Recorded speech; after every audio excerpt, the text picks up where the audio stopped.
Hello, Sister Grace, and Brother Leo, congratulations sa kasal ninyo. Ngayon na nakapag-decide na kayo, ito tayo anak. Ibig sabihin lang yan na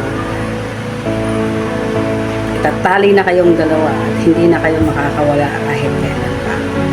And I wish you all happiness and life kasama ng inyong pamilyang with the blessings of our Heavenly Father, Jesus Christ.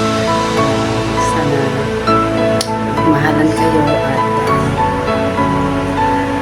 habang buhay kasama ng inyong mga anak. Sister Grace, ito na ang isang paraan para tayo ay makapasok sa temple, magawa na rin natin yung mga responsibility natin sa ating mga magulang, mga kapatid na nawala na, para makasama natin sila. And of course, para sa forever ng ating family na tayo magkasama-kasama sa huli sa kaharian ng ating Panginoon. Maraming salamat sa Sister Grace sa set mo as an example to your family. Kung ano man ang naging goal mo mag-asawa, alam ko na pwede mo ito through the guidance and through the blessings of our Lord Jesus Christ and Heavenly Father. And best wishes sa inyong dalawa at congratulations to both of you sa pagpapakasal. I love you, Sister Grace.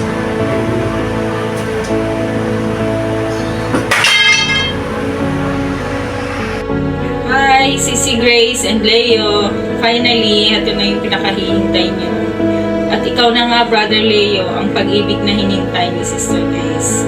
Maraming salamat, Brother Leo, sa pagtanggap mo kay Sisi Grace at sa kanyang mga anak. Naway lagi kayong patnubayan ni Heavenly Father sa pagbuo ng inyong pamilya. Sisi Grace, alam mo matagal namin sinasabi sa iyo na ang pag-aasawa ay hindi madali. Mararanasan mo yung ups and downs and rocky road ng buhay. Pero, masaya at puno ng pagmamahal ang buhay mag-asawa. Huwag kang matakot magmahal at huwag kang matakot masaunin ang mga pagsubok na darating sa inyong buhay. Walang iwanan, yan lang ang masasabi ko sa iyo. Brother Leo, baka mahalin mo si Sister Grace. Mahal na mahal namin yan si Sister Grace. Kaya, sana ay pagpatuloy mo yung pag-ibig na nararamdaman mo sa kanya at maging smooth ang inyong pamilya. Congratulations and best wishes sa inyong dalawa. Ayan, so hello Leo and Grace, and congratulations on your wedding day. And masaya ako na ito na yung panahon at pagkakataon na nagkakasal kayo.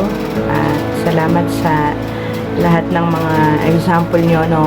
So, sa mga kwento nyo, ang mga pinagdaanan nyo, sobrang na-amaze ako. Sobrang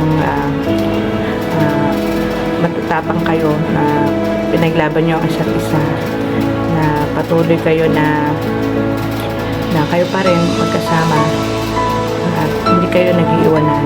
At wish ko lang sa inyo na kayong kasal na kayo ngayon, na mas maano pa yung pagsasama, mas lalong tumagal. Siyempre, ang sentro lagi ng inyong pagmamahalan ng ating Panginoon, at patuloy na akayin nyo ang inyong mga anak sa tamang landas. At alam ko na darating yung pagkakataon, panahon na masisilip kayong family sa temple. So, congratulations ulit at best wishes sa inyo, Leo and Grace. Bye!